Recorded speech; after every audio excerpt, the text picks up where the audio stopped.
আসসালামু আলাইকুম। স্পোর্টস এক্সট্রায় আমি কাবুল হোসেন আপনাকে স্বাগতম।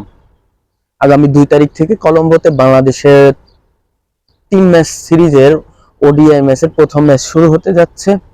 তার আগে যে আলোচনাটা না করলেই নয় সেটা হচ্ছে আমাদের টিম সিলেকশন নিয়ে। আমি আজকে এই বিষয় নিয়েই কথা বলবো। লম্বা সময় দায়িত্ব পালন করার পর মিস্টার পাপন তিনি গেলেন, তারপরে আসলেন ফারুক আহমেদ, তিনিও গেলেন, তারপরে আসলেন আমাদের বুলবুল সাহেব। কিন্তু বিতর্ক একটাই, সেটা হচ্ছে বাংলাদেশ হারের বৃত্ত থেকে বের হয়ে আসতে পারে না। এটা হচ্ছে বড় বিতর্ক। তার মধ্য দিয়ে বাংলাদেশ 25 বছর টেস্টে স্ট্যাটাস পেল, তার 25 বছর পূর্ণ হলো। টেস্ট স্ট্যাটাসে যে 25 বছর পূর্ণ হলো, সেই ম্যাচটিতেও বাংলাদেশ শ্রীলঙ্কার মাটিতে ইনিংস পরাজয় হলো। তারপরে আসলো শান্ত, টেস্টের অধিনায়কত্ব থেকে অবসর নিলেন। তারপরে আসলো ওডিআই সিরিজ 2 তারিখ থেকে, যেটা কলম্বোতে শুরু হতে যাচ্ছে। সেখানেও কিছু তর্ক বা বিতর্ক, কিন্তু তাদের এই নির্বাচক মন্ডলী সহ এই যে ক্রিকেট পাড়া তাদেরকে পিছু ছাড়েনি।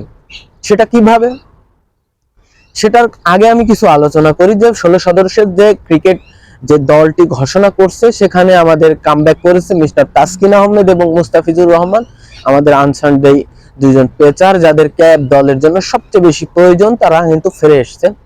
তারপরে ব্যাটসম্যান নাইম শেখ, সে ভালো পারফর্ম করার পরে সে ভালো ফিরে এসছে। তারপরে আছে ইমন, আমাদের সহ যারা আছে মোটামুটি, আমি তাদের কথা নাই বলি, তারা মোটামুটি ভালো মন্দ। সর্বোপরি বিজয়, সে টেস্টে খারাপ করার ফলে তাকে বাদ দেওয়া হয়েছে, কিন্তু মূলত যে সে প্রথম শ্রেণীতে বাংলাদেশের যে লিগে যে পারফর্ম করেছিল, সেখানে কিন্তু সে পারফর্ম করেছে শর্টার ভার্সনে। লঙ্গার ভার্সনে কিন্তু তার পারফর্ম সে এইভাবে করে নাই, কিন্তু তাকে আসলে নেওয়ার কথা ছিল ওয়ানডে বা টি20-তে, তাকে নেওয়া হয় টেস্টে। কিন্তু আসলে বিষয়টা হচ্ছে যে ক্রিকেট খেললে সব জায়গায় খেলতে হবে। সে যেহেতু ব্যর্থ, অবশ্যই তাকে টেস্ট থেকে এখন সরিয়ে দেবে, এটাই নিশ্চিত।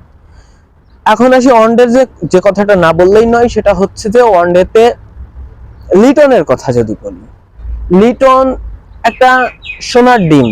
মনে করেন যে সে ভেঙে গেলেও তার দাম থেকে যাচ্ছে বাংলাদেশ ক্রিকেটে। কেন?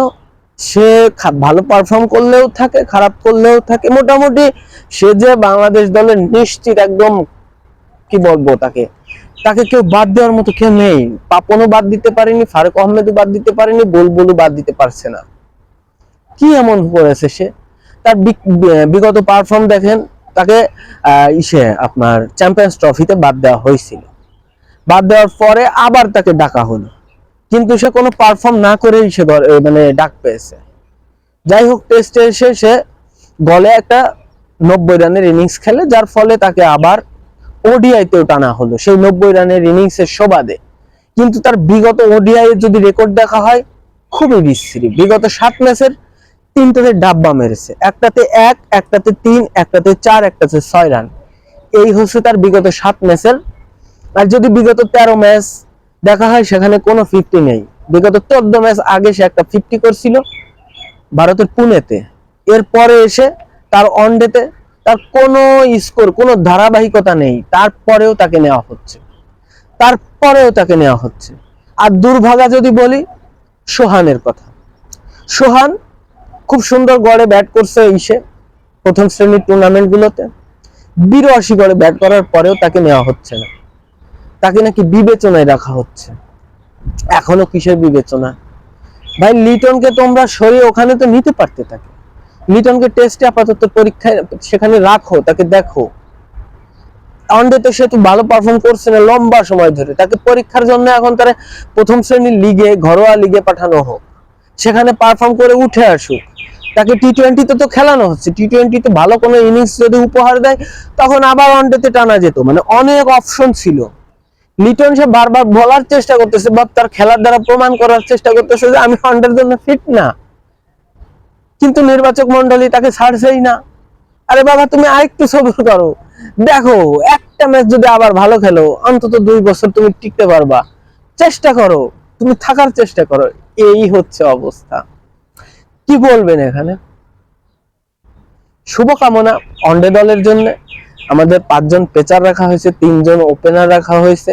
রিশাদ হোসেন স্পিনার, মেহেদী হাসান মিরাজ ক্যাপ্টেন। দেখা যাক তার ক্যাপ্টেন্সি তাকে আগামী 1 বছর ক্যাপ্টেন্সি দেওয়া হলো, তিনি কি করেন আমরা অবশ্যই সেটা দেখব। শুভকামনা, অবশ্যই আমাদেরকে কামব্যাক করতে হবে।